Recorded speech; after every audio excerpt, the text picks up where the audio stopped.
Hi everybody. You want to create a digital portfolio or website? Yeah. It's not very excited. Say at GaymerX, like second to last talk slot. But hi, I'm Tobias Arlez. I'm Dave Boyles. We're technical evangelists of Microsoft, so it's our job to talk to developers and help them out however we can, helping them set up with new technology, with services relates to Microsoft platforms or technology, and generally however we can help developers, including talking to you guys about setting up a website. So we're kind of going to go over a bunch of different topics. They're a fairly small group, so feel free to raise your hand, ask questions anytime.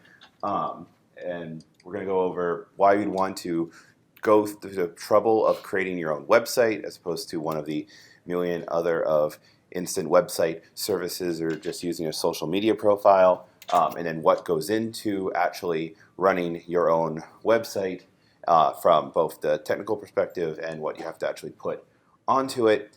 We're going to spend a lot of time talking about WordPress. It's not the only thing out there. We'll talk more about that, but we're going to do everything mostly in the context of WordPress, and talk about what you need to maintain it and then do Q&A. Sound good? All right. So why would you want to create your own website? It's kind of three main points, but really it all kind of comes down to control. You can have a service do something for you, and there's definitely reasons why you might want to pay someone or use some service to handle maintenance for you. You don't have to worry about updating, you don't have to worry about things. But the other side of it is that you can't control exactly what goes on your website when. If it goes down, it's someone else's fault, not yours. You can't control that. If you want to add a feature to it, you're at the whim of that developer in order to still have it. In fact, if they have some features and they're removing it, it's their whim that if it goes away, tough to be you. If that's a feature that you wanted or you wanted to integrate. And you're also putting a little bit of risk on, especially if you're talking about a portfolio website where you have a lot of your work hosted on there and it's something that you're relying for you as a business, whether you're a freelancer or you just representing yourself in the world, that if that service decides to go away, and this is especially true if you're using a free service, sometimes they just close the doors and things shut down.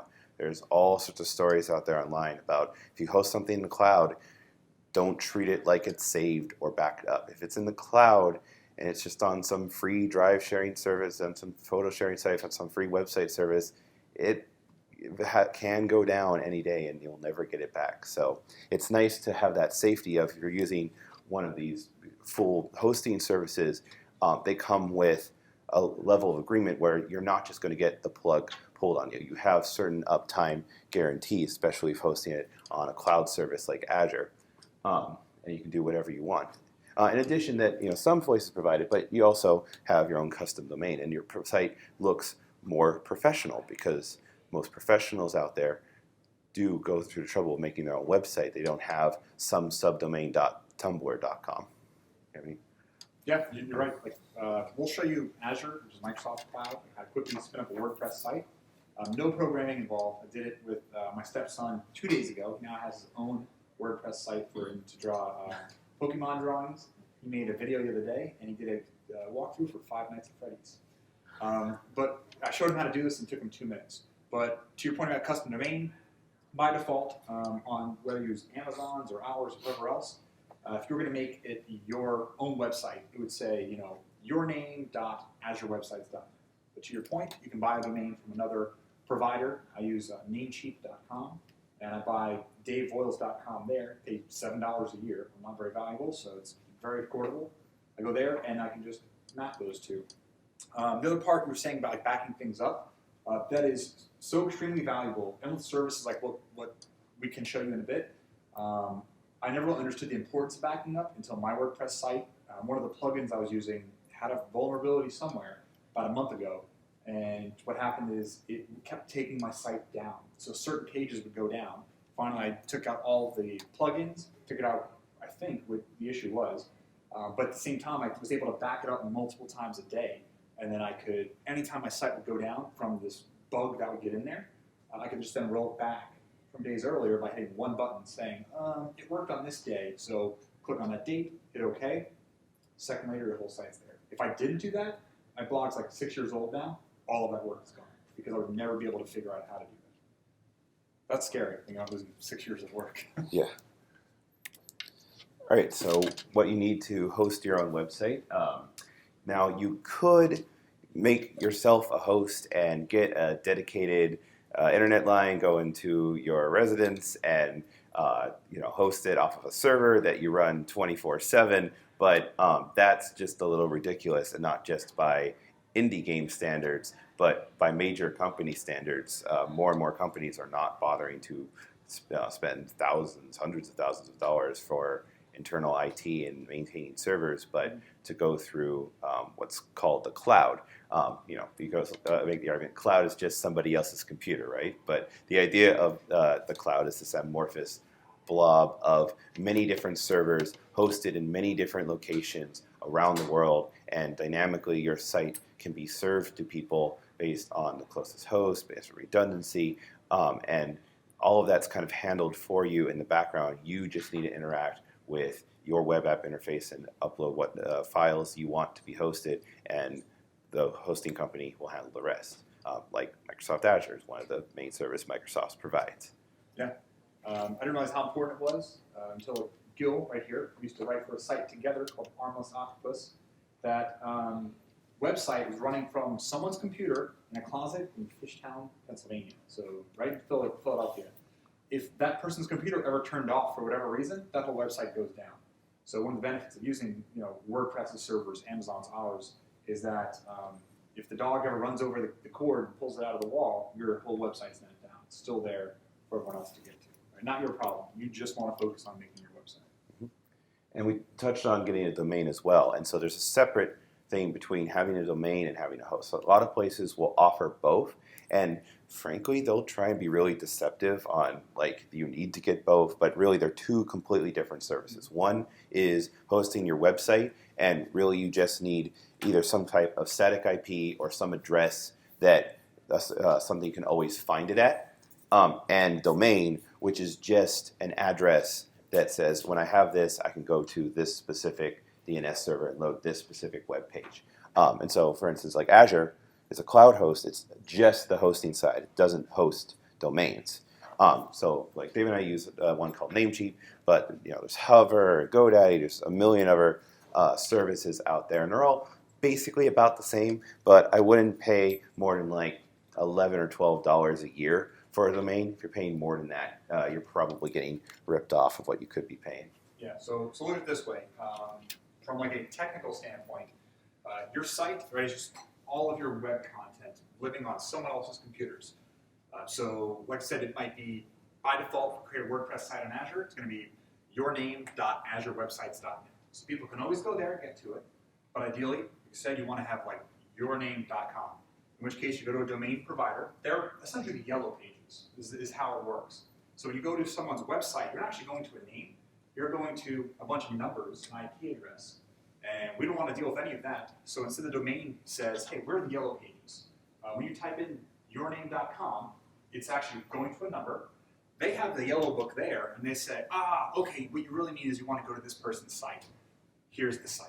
So that's what happens. And maybe 2 weeks ago, a bunch of websites went down, tons of Netflix, parts of Facebook, Twitter. That was because people attacked the yellow pages. All of the website companies, those owners were fine, but instead what they used was this attack that just went after the yellow pages, said, hey, we're going to shut you down. And that's what happened. And then last thing, this is, again, not necessarily needed to host a website, but for all practical purposes, what we would highly recommend is a content management system, also known as a CMS. Who knows what that is offhand? Just curious. Oh, excellent, you're all in the right place. So a CMS, you can think of it as a website that kind of builds itself.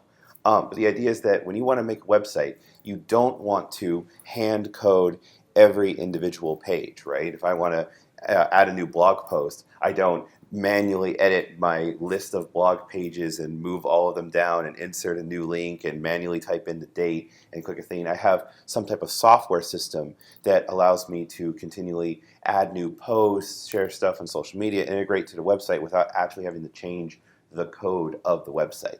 And there's a lot of different services that do this, like Drupal, Joomla, and most notably WordPress. WordPress started as primarily just a blogging platform, and to a large extent it still is, but because WordPress became such a huge standard and it's open source and tons of people use it, millions of people use it, there are thousands of plugins, themes available. People have done all sorts of stuff based on WordPress, and since WordPress is open source, the community has influenced to become more and more of a ambiguous platform for you to build whatever kind of website you like on top of it. And it is particularly suited for sites that periodically are added new information and serve static content like a portfolio page and a blog. And so that's why we would recommend WordPress over other ones. All right, Dave, you want to show off how to spin up a WordPress site in Azure? Sure. So somewhat straightforward. So again, Azure is our web portal for creating things. So portal.azure.com is how we get to it.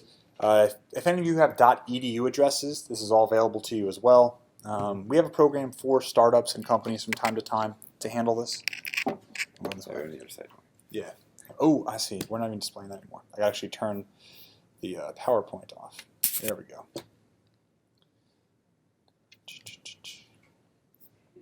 Okay. So it looks like there's a lot of stuff running here. I just went to portal.azure.com and asked me to log in with my Microsoft ID. It can be whatever you need. If you have a Google account, you can log into Microsoft ID. You don't necessarily need Outlook or Hotmail or anything like that. So it looks like there's a lot going on here. Ignore most of it. Yours is going to be blank. These are just projects that I've been doing. So I can go right over here, top left corner. I don't remember you to expect all this either, by the way. We have videos on how to do this, like 2 or 3 minutes. And it gives me a marketplace. I can just type in WordPress. There we go. WordPress pops up. Click the WordPress button. And now, I hit one more button and it says, okay, we're almost there. We almost have your first WordPress site. And that's because we're automatically in the background creating a web app service and then installing WordPress on that. And you can manually do that if you want, but because so many people host WordPress sites on Azure, we have a bunch of templates for you to do it with one click. But Yep. you know, if you wanted to install a site that for some reason ran WordPress and Joomla on the same server and whatever custom code you want, you don't have to build it off of a template. There's just obviously a fast way to start and get your WordPress up in less than 5 minutes. And we're not doing any coding here. I don't want to touch any code. So I'm just going to say, it's asking for what's my website name. I'm going to call it My Awesome Site. Okay. It says good. It says that's not taken up so far. Subscription. I'm choosing my Microsoft account. Resource group. Basically, look at a resource group. It's just a container. If I'm going to have a bunch of stuff, a bunch of websites together, I'll put them in here. I'm just going to say resource group My Awesome Site. It's the box. I'm going to keep my website stuff in. That's all it is. And then finally, the most complicated part is your database. So look at it this way. Your WordPress site, the actual site itself is just a front end, just HTML or JavaScript code. The database is where all of your text files, your pictures, maybe music, things like that are stored. So 2 separate things. You can change the look and feel of your website at any point, but that database is going to stay the same. So anytime I can just copy that database, I can get rid of the whole thing, I can move it to a different different product, doesn't matter. We have 2 options.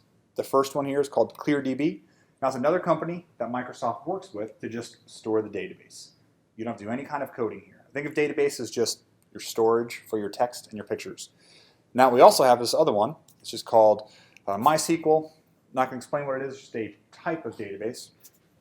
And we have this available running on our platform. So I hit yes. I'm going to use that. I'm ready to go. It's going to take a second. And what's actually happening now is it says deployment started up here in the right corner. So this is going to a computer somewhere in Virginia that we won't ever see. A computer without a screen is now building up our WordPress website. in a moment, it's going to say, I'm done. It's going to give us that address, and we can log into our WordPress site from there. So that was, what, 4 clicks, 5 clicks, and I'll have a WordPress site. And you're probably thinking, like, why don't I just go to WordPress.com and do this, right? Because they do have their own host. You go to WordPress.com, you can pay. It's going to cost you a little bit more.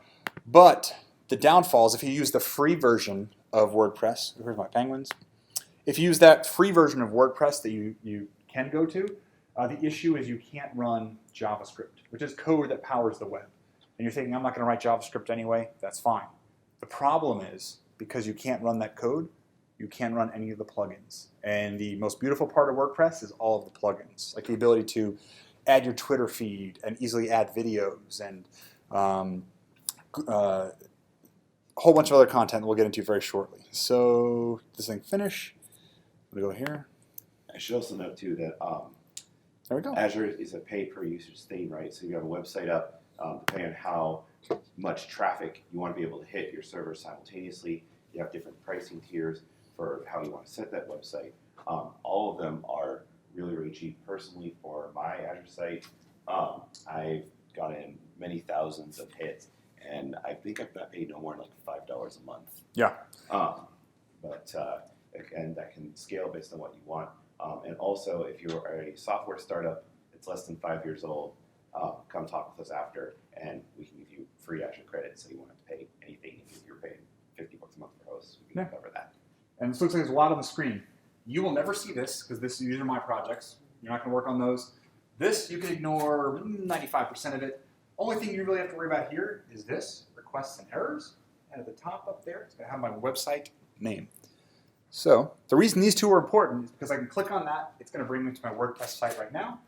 And I can look at this, and every now and then I'll hop on here, and I can see how much traffic I'm getting. So at that point, I'll know, okay, I'm getting tons of hits this day, or no one's hitting my website at all. If I see all red over here, I know, uh-oh, something's bad. Something's happened with my site. I click on this, and now it's going to my awesome site.azurewebsites.net.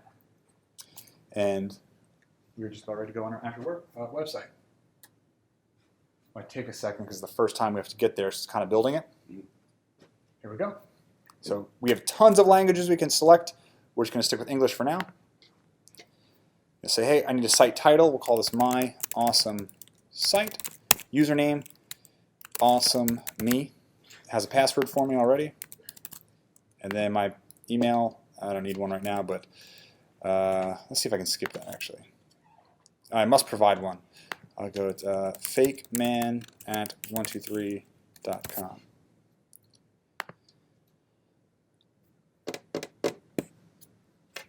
Now it's doing it's saying, hey, I'm going to install WordPress for you. You have a blank slate to start with, and you're ready to go. There we go. Yep. And now you can log in and you have your own custom website. Start figuring. Awesome me.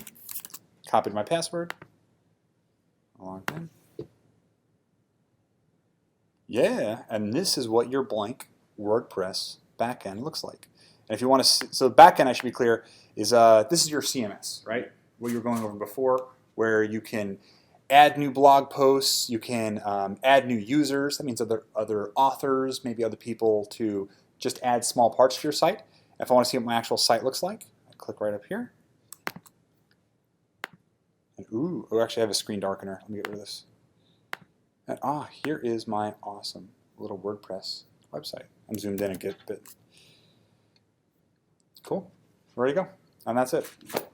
It's also worth emphasizing that what a WordPress site looks like. There's a standardized theme, and every year they come out with a new theme.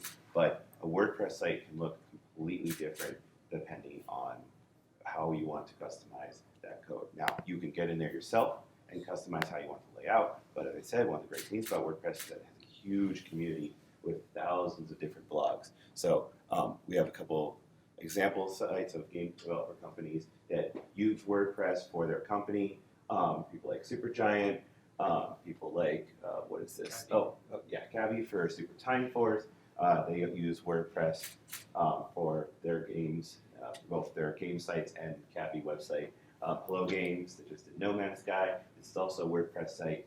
And you can see some commonality between these and how it lays out the content, but really all of these can look completely different and completely scalable. Even a site like Rock Paper Shotgun, which is huge and gets millions of hits, is run by WordPress in the background and is effectively the same thing as your website that you would host. And when you host on something like Azure, you can dynamically scale it up so that if you do become, for some reason, as popular as Rock Paper Shotgun overnight, you'd be able to handle that. Yeah. And that's something that you couldn't say about many other hosts that if you don't have full control over. Yeah, those one of the issues. Yes. Yeah, so I was thinking, because I have my own WordPress that I created on WordPress, if I wanted to reroute it through Azure, can I do that? Yes, absolutely. WordPress has really great import-export tools. So if you think about it, there's two connections, right? There's the front end, which is the code that operates the website and says what's going on. And then there's the database that is the content of your site. As long as you have mobility into one of those, and most hosts don't give you the mobility and access to database, but WordPress itself does have the tools to import and export from that database. So for sure, you should be able to log into that site, export that database, then you would set up the site exactly how Dave did it just now, and then import. There's a whole import functionality to import that other site into that, and it will look exactly like the website, and you'll be good to go. Oddly enough, the way I learned how to do that, there's someone named Dave Bost, who is a tech evangelist. I have no idea who this guy is, and I just have the same theme too. And he's got a blog post called Moving a WordPress Blog to Azure. And I thought I wrote something small on this a little while ago. I can't remember. And I was like, Dave Voiles, how to export. And then sure enough, this guy's thing pops up right away. And I remember this is how I learned how to bring my site over. But essentially, WordPress has this built in. You hit one button to just back up your database. It just gives you a text file and ends in whatever .txt. Then you create your new WordPress site just like we did before. Here's our awesome site. And then from here, I can go to Tools. Here it says Import. Click on that. And it's going to say, give me, so I can import from WordPress. You can click Install Now. It's going to install a plugin for you. And that plugin will have one button that just says Import. So that text file that you just downloaded, it now looks for that, pulls it up, and you're done. And that mobility is really important because let's say 5 years from now, you don't want this WordPress site for whatever reason. Yep. Because WordPress is such a standard format that exporting from your site, which of course supports export as much as it does import, it's going to be able to be imported to any other platform because most other CMSs import from WordPress because it's pretty much standardized. Yeah. In terms of like the scaling part, like you said, it's something get big overnight. So again, we're writing an Armless Octopus. We covered like very niche and like bizarre games from time to time. And large sites like Gama Sutra or IGN would pick up on some of these small stories we do sometimes. And big sites like that start picking up on it. Now you appear in the source, right, in the bottom of their page, the article, and sometimes we would get tens of thousands of hits. Because it's on this little dinky computer running in Philadelphia, the thing would go down. So if we didn't run ads on it, but if we did, right, we'd lose a lot of ad revenue. But for something like this, what this machine would do automatically, again, you don't care. You just want to write your blog post. This will create more machines for you, and then when it sees traffic goes down, it puts them away. You want to talk about plugins now? Sure. Slides. Plugins, yes. Yep. So we have a huge list of plugins that we recommend. So we'll just kind of go down some of these plugins and why we like them, and also gives you an idea of some of the capabilities that you can add to your WordPress site without doing a single bit of additional code work, because all the work has been done for you by some awesome companies and developers who release these plugins. First one is Kismet, which is probably one of the most necessary ones. It's actually the only one, I believe, on this list that is not completely free with a caveat. It's free as long as your site is not commercial. So if it's just my portfolio, my blog, and you're not making money off of it, it is completely free. But as soon as you start doing like a rock, paper, shotgun thing, or you're making ad revenue from it, or you're selling your product directly from your site, it's I think $5 a month or something like that. But the headache that it saves you. It is the best anti-spam tool that I know of personally. Yeah. It completely works. Once I've installed it, I've used a bunch of other tools, and they always get it sort of right. And since I've had Kismet, I've never had false positive. I've never had someone try to post and not get through because of spam, it just works really, really well. Which Yeah. is why I didn't get away with charging for it. Yeah, I took it out for a couple days while I was trying to figure out what the issue was with my site. And you ever go to a blog and people have just random comments in there? It's like, I sell gold in World of Warcraft for $10 million a day. That is all the spam that goes there. So without this tool, I took it out for a couple of days. I had hundreds of comments that I had to sift through, and it was all things like that. So what this does is say, whoa, stop that, and you only have the good stuff come through.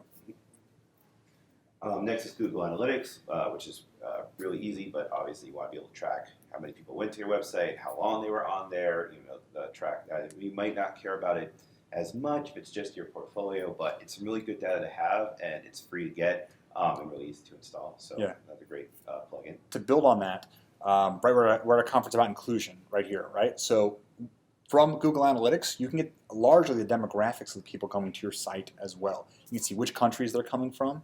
And then from there, Paul DiCarlo, one of our coworkers, was using information not from Google Analytics, but something similar for a project he worked on, where he was understanding the languages and the countries most of these people were coming from. And he started to, what's the word I'm looking for? Localize his app for other locations. So he realized most of his secondary audience was coming from France. Localize it for French people. So it sounds like a simple thing, but it goes a long way of just lowering the barriers to entry for a lot of these people. Sure. Revival Post. Revival Post, very useful, especially if you've been blogging for a while. Essentially what this does is every X hours, you can type in a number, it will tweet, put on LinkedIn, or put on Facebook an old post that you have. So you could say, if my post is under these tags or these categories, share it out. If not, don't share this out. So you may have written something a year ago that's still very useful, and this will then share that information for you. So I found once I started doing that, it would revive old posts for me, right? Get dialogue going online, and then a lot of people would say, well, I had no idea this was even a thing. Thank you. So all about helping out other people and kind of pointing back to some of your old content. And then Sumo Me is for social media sharing to add social buttons on the website, right? Yep. WordPress accessibility makes it so that your images has proper tags so that people are using screen readers. Yes. Make it a little bit easier to read. Jetpack is one of WordPress's official plugins that they create, and it's kind of a catch-all for a bunch of small tools that are really useful for the site, and also some social media sharing and some caching and some other things that are redundant for this list, but in general it's worth installing, even though it is a little bulky since it's kind of an all-in-one package. WordPress Super Cache is just a caching system, so basically pages can load faster. And then Blueberry PowerPress is a really good one to point out, because one of the things we haven't talked about yet is podcasting. And WordPress is one of the primary tools that powers podcasting. Anyone here a big podcaster or listening to podcasts? Do people listen to podcasts? So what a podcast really is just an RSS feed of new content. And the bottom line is that that's basically just a blog with certain tags in that blog post that links to an audio file. And rather than having to manually set that up, a plugin like Blueberry PowerPress lets you have a blog integrated, or have a podcast integrated to your blog. You can have multiple different feeds. You can have multiple podcasts. You can have an overall feed for all the podcasts together. It gives you full analytics and tracking, how many people listen to your podcast, where they download it from. They have ways to help promote your podcast. So if it's something that you're interested in doing, that is the plugin for it. Shameless self-promotion. I have a podcast called IndieDevPodcast.com. If you or you know of anyone who's working on interesting content, let me know. I'd love to have them on. Essentially, it's like 30 to 45 minutes and just different kinds of stories. I'm not so much looking to promote people's work, but more of tell the story behind how people got involved. So I always want to get like the human element behind things, right? It's like 30 minutes, typically the length of a commute, so people could say, like Anthony right here, he worked with us at Armless Octopus. Scott Studios, husband and wife team who make games. One of the motion capture people from Mortal Kombat, the original game, had them on board. Someone made a 3D emulator for HoloLens and NES. So I'm basically just trying to find really cool stories to tell to get the word out there. So if you know of anybody, please, by all means, I'd love to share their story. And I also do a podcast called B&D Now, which is also really similar in interviewing developers. Not that it's competing because the podcast don't compete. And then an email encoding button is simple, but it just makes it so that your email is readable by humans but not by robots. So if you put an email address on your website, you're not going to get a bunch of spam from those bots that control the web to look for random email addresses. Mm-hmm. All right, so that's a huge list. But now we kind of talked about the technical side and all the things that you can do with it. Let's talk a bit more about the design side of your website and what you should put on it. So if you're doing a portfolio, obviously you want to showcase your best work and put it up there. If you have a game, you can say playable. If you do art, make a really nice gallery that people can see it.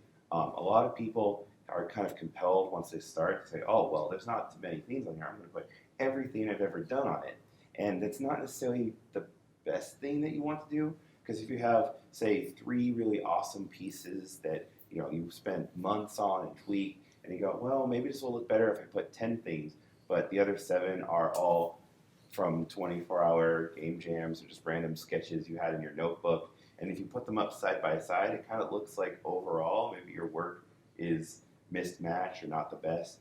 And it's okay to put that stuff on there, but make sure it's kind of clearly labeled as like, random sketchbook or, results from a game jam, and then keep your best work separated. And don't go for the most quantity. I mean, if you have quantity, great, but focus on showcasing your best stuff. In terms of resources, if you're a developer, open source your code, write tutorials, give examples. It sounds silly, and it was so disheartening. I was working with a student at Temple University 2 years ago, and I was like getting her on board with the idea of a blog, and a bunch of these students. I gave a talk, and afterwards she came up and she said, "Oh, my professor said, not directly to her, but to the students as a whole, like, having a blog's silly because no one's really going to have to care what you have to say." I could not disagree more. The entire reason I even had this job was because they found my blog. I interviewed with a bunch of companies within like a very short period, all because of that silly blog, where I was just showcasing my work, showing how I learned, and then just sharing it with the world. And then even better, in terms of like tutorials and examples, doesn't all necessarily have to come from you. If you're an aggregator of great information, there's a ton of value right there. So even the other day, another person at Microsoft created a great tutorial on this web programming stuff. I've learned a lot from it, so I just took a little blurb from it, created a post for myself, and just said, hey, this was really helpful to me. Hopefully it's helpful to you too. And just shared it out to the world, right? Because you have your own audience, and it may not be immediately great for your audience, but someone down the road could perhaps stumble across what you're doing too. And we talked about the plugins before, like Google Analytics and things. Again, another reason that's really important is because you can see how people are getting to your site, like what are they searching for, what references or what links are they going to that are pointing them to your site.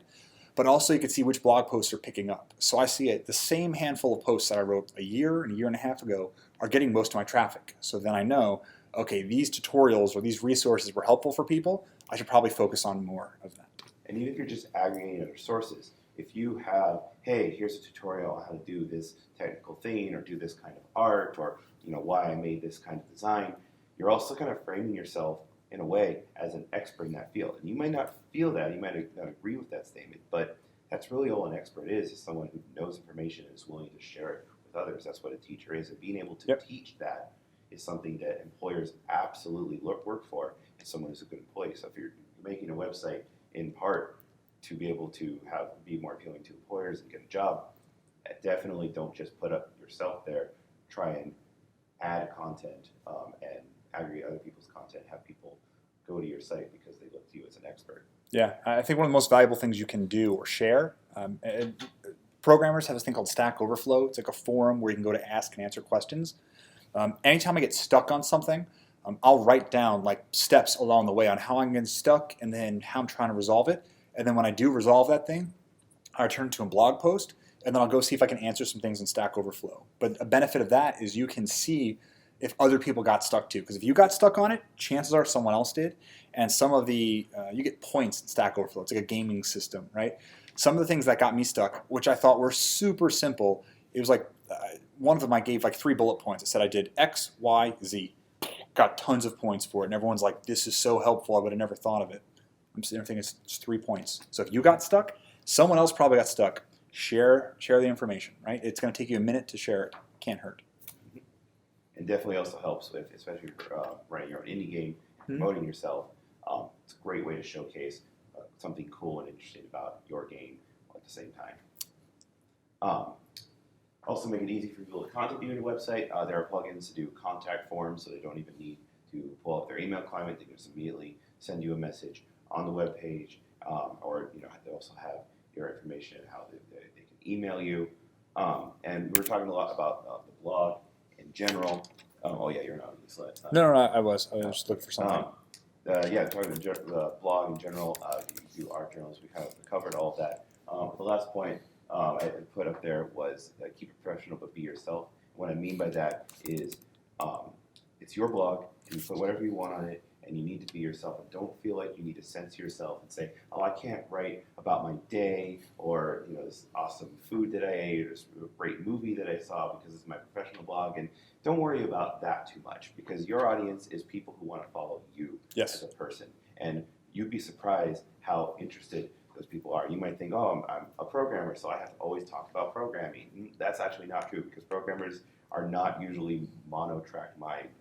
They like other things too. They like other programs, and they're also like you. And then if you talk about your favorite movie, that might be the #1 post on your blog, just because of that. But you do need to keep in mind that this is something that you're trying to have your potential employers look at. So in that context, don't necessarily say, man, this person is such a B-word or whatever. Oh man, I hate my friend because blah, blah, blah, blah.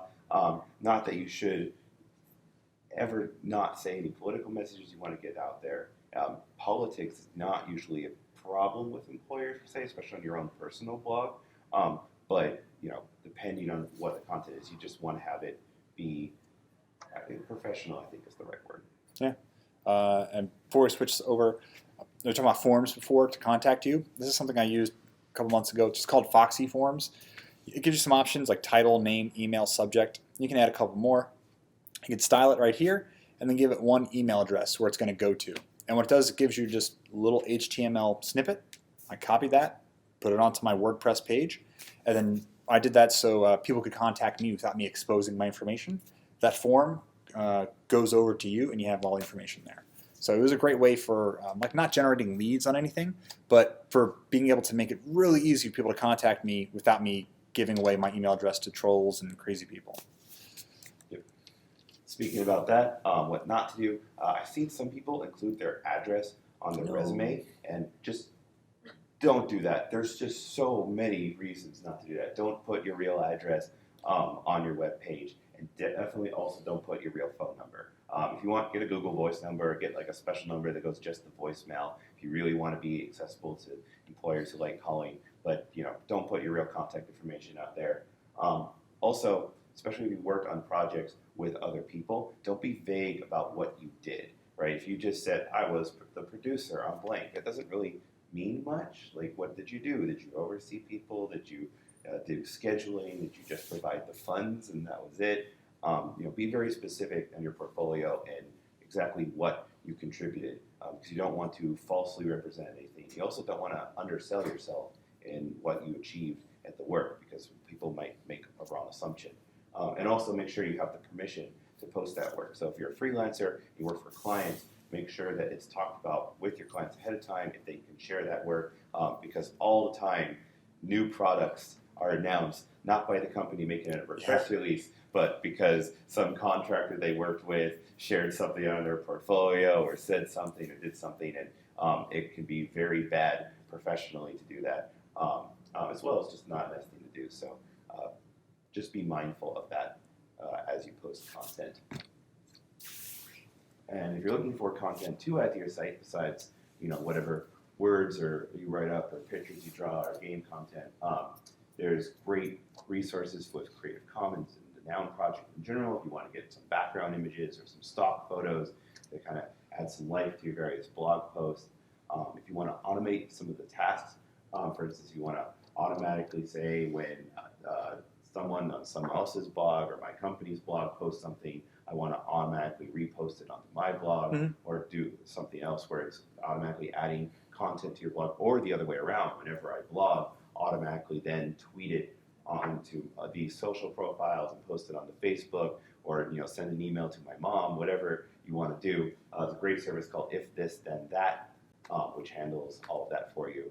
And personally, I also like Buffer for handling all my social media profiles, because it isn't just lets you post them, but lets you kind of queue up a series of tweets that you can post over the next X days. Are you using these tools right now? Oh, so valuable. If This Then That, completely free. Then Buffer, I pay $10 a month. I'm telling you, like, I get so much value out of that. And there's a free version of Buffer too. It's not I will show you real quick. It'll take 2 seconds. If it looks like I'm online all day, usually because I probably am, but say I want to go to Super Time Force, right? Go here, click on this Humble Indie Bundle, awesome article they're going to have.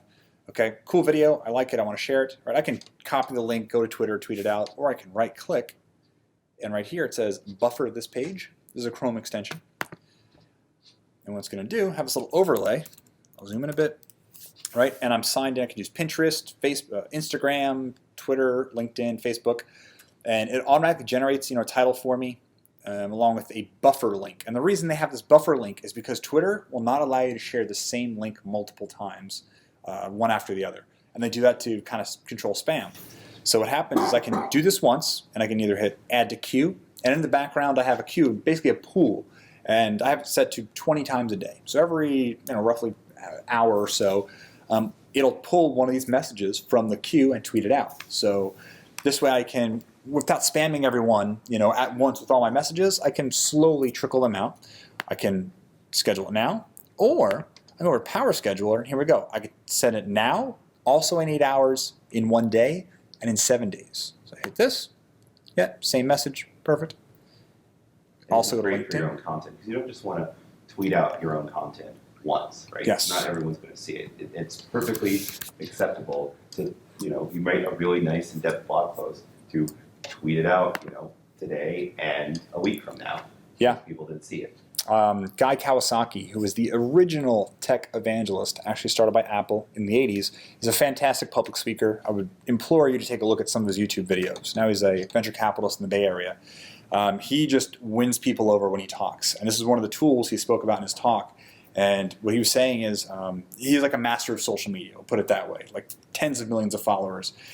He says, I'll buffer or create a log of a lot of these things and send them out throughout the day. And sometimes people will say something. They'll say, hey, didn't you say this earlier? And he was very clever in his response. He goes, yeah, but shouldn't you be doing something looking at Twitter all day? Like I sent this out now, but I sent it out 8 hours later, right? Like, I get you might happen to hop on, multiple times, but also your audience, right, isn't necessarily just people in your time zone right now. If I send something out at 9 o'clock in the morning when I'm probably working on the East Coast, all of my friends on the West Coast never see that, right? And all of my friends overseas who are perhaps sleeping don't see that. So if I set it for 8 hours later, right, it's an entire work day. If I set it for a day later, maybe someone else comes on. You spend all this time creating a blog post and building, this great content. You want to share it with the world. So no shame in sharing things multiple times. And lastly, I recommend this is an app called Hemingway app, which is really great way to not just spell check your post, but also to check for grammar, run-on sentences, readability, how the kinds of words that you use, and just the flow of the sentences. It's not perfect because it's all algorithm based, but it can give you kind of a general guideline of, maybe I should break up that paragraph into a couple smaller chunks to be more easily read. No, I'm glad you showed this. I didn't realize this was a thing until earlier today. I have a friend in Canada who's a professor, and he teaches a game development course. And as part of his course, he sent me and some other friends the questions that he'd asked of his class. And one of them was a small assignment, counted for maybe 5%. And he had asked some questions about Hello Games and the launch of No Man's Sky. He said, what did they do correct? What did they do incorrect? Knowing what you know about it now, how would you have changed it, right? So people would start thinking about this, not just from a technical standpoint, but from marketing and then how to approach people and everything else. So he had maybe 5 or 6 questions. Looking back at this, I thought if I was in college, this would have been an incredible case study. And he shared a student's anonymous work, and it was what I thought would have been like maybe 2 pages of work or so. It was probably a little bit less than this. And I said, well, where's the rest? He goes, no, this was it. And it wasn't even like coherent is probably the best way to look at it. We all looked at it like, what is going on here? And he was looking back saying, like, I would have hated if a teacher had criticized my writing, when he was younger. But looking back at it now, I wish that someone would have said, well, this is not only a run-on sentence, but this just doesn't make sense. There was like no punctuation, no capitalization. Like you had to read it multiple times to understand what was going on. So now I know this. I'm going to send this to my friend as the professor to say, you don't even have to really critique your students, right? You don't have to be approach them in a negative way. You could say, take a look at this, throw it in there, and then come back. Because I felt for the student. I didn't know if the student just couldn't write very well or just didn't care. It was like one of those things you're not sure. But with this, I think it does a great job of helping people express themselves and get their points out. Running out of time, so we were going to. You can skip this one if you want, or we have one go more back, after this. Go back, actually, go back. Yeah, so Oh, there we go. yeah, I guess I think we've actually covered most of the promotion, but it's obvious if you once you have a website, link it everywhere. On every social profile you have, link to it, put it, every bio you have, every time someone mentions you, make sure it includes your website. And there's obvious reasons for doing that, but maybe if not obvious, is that the way search engines work is how many people link to you. So the more places that are linking to your site specifically, the higher your results get. Not just your website, but stuff that comes from your website and your name and your work in general. So if you're, your Twitter account, if you link to your Facebook account links to your Instagram account links to your website, you're not really going to get the same kind of SEO mojo you would if they all just link to your website. And that's one of the advantages of owning your domain. You kind of direct people all to one place, and your website can then be the portal to which they go to your Facebook, your Pinterest, your Instagram, whatever you want to direct people towards. Yeah. Then in terms of like occlusion, getting people involved with what you're doing, like as soon as we're done with this, I'm going to take these and throw them up on my blog, these slides. You can go to something like slideshare.net or slideshare.com. I post all of my slides there. And you can add different tags like, whatever the name of the conference was or the technology or subject behind it.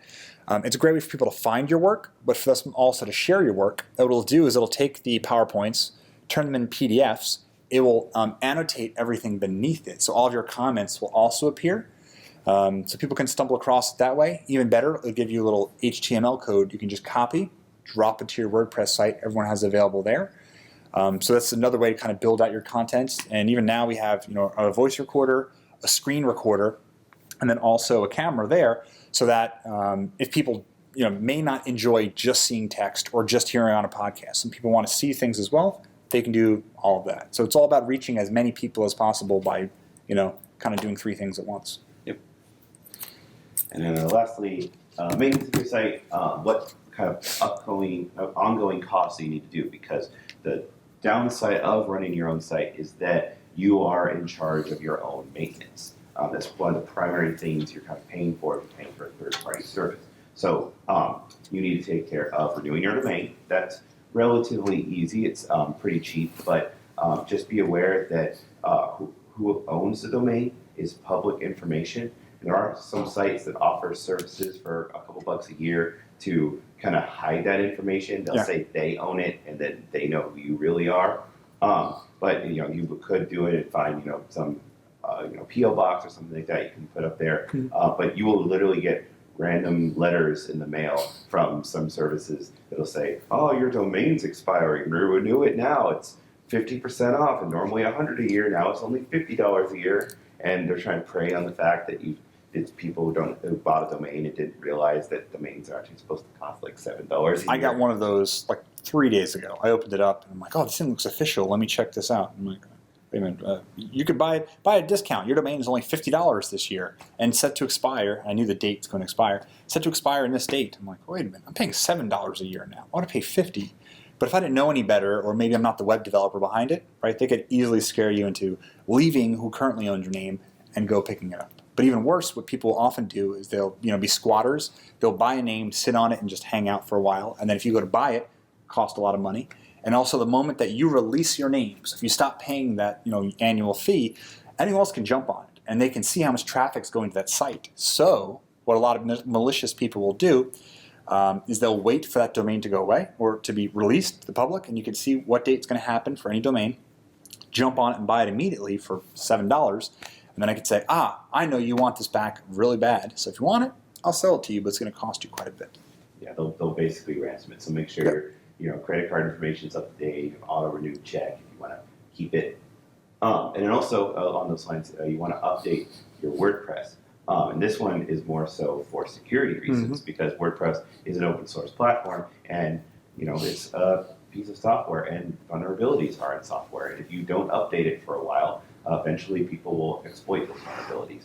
Luckily, WordPress even has an update itself features and functionality, so you don't even need to deal with code to do that. You can just tell WordPress to do its thing. You can schedule it so it does it at 2 a.m. When the site will only be down for 15 minutes, kind of thing while it updates. But it's something that you want to keep up and do. If you have your resume on your website, you want to keep it up to date. And this also goes for adding new content because, like mobile development, if I release an app and I don't update it for a year, as a consumer, if I look at that, I see, well, this developer clearly doesn't care about this app anymore, right? And so if I'm looking to hire you and you haven't updated your website in over a year, well, this is probably all out of date and irrelevant information. So you always want to continually just touch it, let it be known that you are continually updating. Even if you don't add new work, just kind of rotate things around. This is also a great way of having a blog is good because you can kind of easily add new content to it and say, oh, this last post was a month ago. This person still cares about this website. But just make sure that you keep it looking fresh and up to date. And with that, we have a few minutes for questions. Any other questions, comments, concerns? So if I were to make a website for the first time and I just use WordPress, is there any benefit to, should I even bother learning coding, HTML, CSS? If there's all these plugins that can do all these different things. You can absolutely 100% host a good website, update it and keep it secure, and have high quality content without knowing a thing about HTML, CSS. If you knew that, would you be able to customize it better? Yes. If you learned just the ultra basics, could you go from the barest minimum template to just a little bit nicer, more custom? Yes. But you can also just get away with it and you would be totally fine and your website wouldn't even look that bad. Yeah, like this theme I bought for like $50. Most themes are free. If you want like a nicer looking one for the most part, you can buy it yourself or pay money for it. But to give you an idea, I didn't have to customize much on this, but things like, see how there's a shadow behind this text here so you can actually see it standing out? There's like white and then black behind it, same there. Like I had to add that shadow myself because I'm looking at the images, I'm like, I just can't see the text clearly.